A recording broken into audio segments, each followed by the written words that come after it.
እኔ በመጀመሪያ ደረጃ ጎንደርም ባህር ዳርም አይደለሁም ወላሂ ባህር ዳርም አይደለሁም ጎንደርም አይደለሁም ወላሂ ብዬ መቼም እዛ አልኖርም።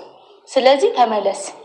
እኔ መጀመሪያ ራሱ ማለት ነው እንዳትሄድ መንገዱ መጥፎ ነው እኔ ራሱ በግድ ነው ያለፍኩት ምናምን ያልኩት አውቄ ፈርታ እንድትቀር ወይም ደግሞ ፈርቶ እንዲቀር ነው ማለት ነው እንጂ እኔ የለውም ጭራት ድፍረት አይደለም ወላሂ በጣም እኔ እንዴት ደፍሮ ገባ ነው ያልኩት ማለት ነው። እና በሰላም አላህ ይመልስህ። መለየት እችላለሁ ወይስ አልችልም? ኒካ እንዲያወርድልኝ መጠየቅ እፈልጋለሁ ማለት ነው። አንድ ነገር ሰይድ ወደ እስልምና ሲያስገባኝ እኔ ነገ ብድግ ብዬ ሰይድ ወይ ከሰይድ ጋር ስፋታ ወይ ደግሞ ሰይድ አንድ ነገር ቢሆን እኔንም ልጆቼንም የሄድኩኝ ክርስትና ላስነሳ አይደለም። እኔ አልহামዱሊላህ ሽኩር አልহামዱሊላህ ረቢል ዓለሚን ስሰልምም ነገ ክርስትና እነሳለሁ ብዬ አይደለም። በእስልምና ድርድር አላቅም ወላሂ ለአዚም አንገቴን እሰጣለሁ እንጂ መቼም ቢሆን ክርስትና አልነሳም። አላህም በዚሁ ያጥናኝ። ዱዓ ለምታረጉልኝ እንደው ብዙ ልጆች አላህ ሰብር ይስጥሻል። በጣም ብዙ ልጆች ዱዓ ያርጋችሁልኝ ነው። እድም ደግሞ ልጆቹን ክርስትና ላስነሳ ነው ወይ ደግሞ እኔ ክርስትና ልነሳ ነው ስል ነው ሩጦ የመጣው እንጂ አይመጣም ነበር እነሱ።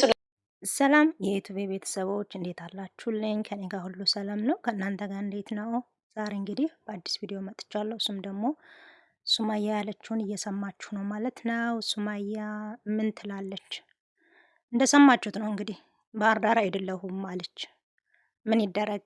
እኔ ሱማያ በጣም ተናድጄባታለሁ። ለምን ኒካዋን ማውረድ ስትችል እንደዚህ ልጁን በአደባባይ ጢባጢቤ ስትጫወትበት በጣም አናደኛለች ማለት እንደዚህ ሀገሪቱ በዋዠቀችበት ሰዓት በሰው ሀገር ወስዳ የሰው ልጅ ማንከራተት አልነበረባትም። ምክንያቱም ምንም ቢሆን በፍቅር ብዙ ጊዜ አሳልፈዋል። ብዙ በሰው ሀገር ውጣ ውረዶችን አይተዋልና እንደዚህ ባታረግ በጣም ደስ ይል ነበረ። በጣም ነው ያናደደችኝ የምር ማለት እንደዚህ ማድረግ አትችልም።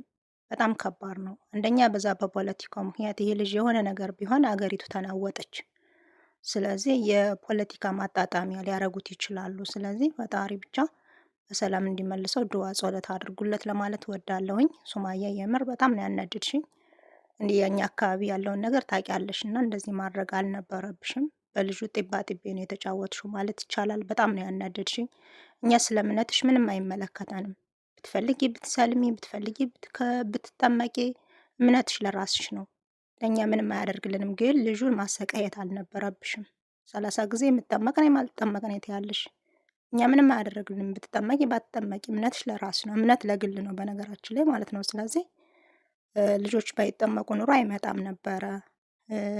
ልጆቹን ለመፈለግ መምጣቱ አይቀርም። ግን ደግሞ ሰውም ያዘው ሲል ሊመጣ ይችላል። ግን ቢሆንም እንደዚህ ማድረግ አልነበረብሽም። ባህር ዳር ያልሆንሽውን ባህር ዳር ሆኖ ብለሽ ልጁን እንደዚህ ማጭበርበር አልነበረብሽም። በጣም ነው ያናደድሽው። ሁሉም ሰው ባንቺ ተናዷል። ይሄ ልጅ የሆነ ነገር ቢሆን ካንቺ ራስ አንወርድም። የምሬን ነው የምልሽ። ማለት ታውቂያለሽ፣ ሳባ አድርገው ነው የሚገሉ። አሁን ስበብ ፍለጋ ነው።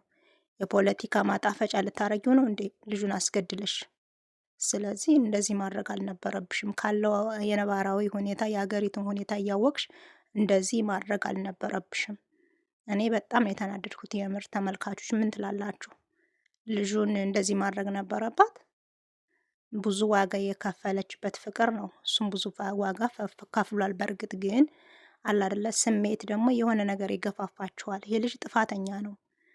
ጥፋተኛ አይደለም እያልኩ አይደለም፣ ግን እንደ ሰውኛ አሁን አገሪቱ ሰላም ስላልሆነች ይህ ልጅ የሆነ ጉዳት ሊደርስበት ይችላል።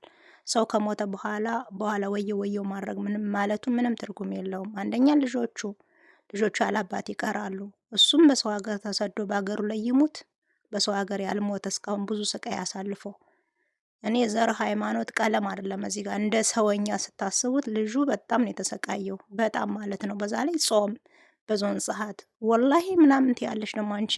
የምሬን ነው። በጣም ነው ያናደድሽኝ። ሲጀምር አንቺ እምነትሽን አትወክይም ነው ምልሽ።